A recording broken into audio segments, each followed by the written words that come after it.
नमस्कार, आप देख रहे हैं न्यूज प्लस 21। मैं हूं आपके साथ ललिता चक्रधारी। पॉलिटिकल कैंपेनिंग के दौरान जापान के पूर्व प्रधानमंत्री शिंजो आबे को किसी व्यक्ति ने गोली मार दी है। मिली जानकारी के अनुसार शिंजो आबे के सीने में गोली लगी है। हालत बहुत गंभीर बताई जा रही है।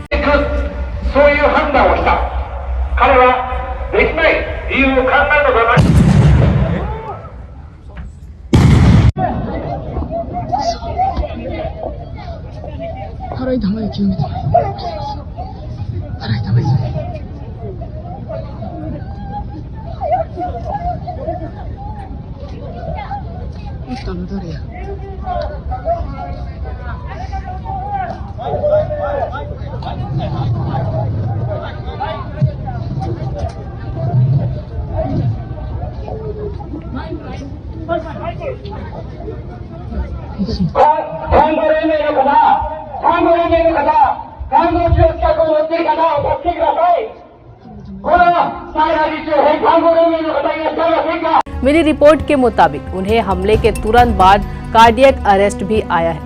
आबे को तुरंत हॉस्पिटल में भर्ती कराया गया है। उनका इलाज जारी है। हमलावर को पुलिस ने गिरफ्तार कर लिया है। आइए जानते हैं कौन है शिंजो आबे और जापान की राजनीति में कैसा है उनका रुतबा। 67 साल के Shinzo Abe liberal democratic party से जुड़े हैं। आबे 2006-7 के दौरान प्रधानमंत्री रहे। आबे को एक आक्रामक नेता माना जाता है। शिंजो को आंत से जुड़ी बीमारी अल्सरट्रेटिव कोलाइटिस थी, जिसकी वजह से उन्हें 2007 में प्रधानमंत्री पद से इस्तीफा देना पड़ गया था।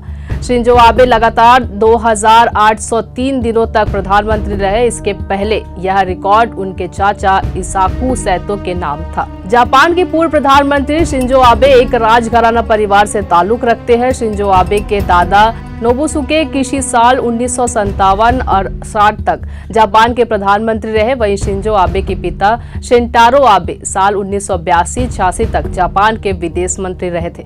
शिंजो आबे साल 2006 में पहली बार जापान के प्रधानमंत्री बने। हालांकि बीमारी के चलते 2007 में उन्होंने इस्तीफा दे दिया था। इसके बाद साल 2012 में शिंजो आबे फिर से जापान के प्रधानमंत्री बने। फिर वो साल 2020 तक लगातार जापान के प्रधानमंत्री रहे। शिंजो आबे जापान के ऐसे प्रधानमंत्री रहे हैं जिन्होंने सबसे ज्यादा बार अपने कार्यकाल के दौरान भारत का दौरा किया। पहली बार शिंजो आबे अपने पहले कार्यकाल 2006-7 के दौरान भारत आए। अपने दूसरे कार्यकाल 2012-2020 के दौरान शिंजो आबे ने 3 बार भारत का दौरा किया। वो जनवरी 2014, दिसंबर 2015 और सितंबर 2017 में भारत के दौरे पर आए। हालांकि अभी शिंजो आबे की हालत बड़ी ही गंभीर बताई जा रही है। लगातार हम आपको अपडेट करते रहेंगे। आप देखते रहिए न्यूज प्लस 21, आपके हक की बात।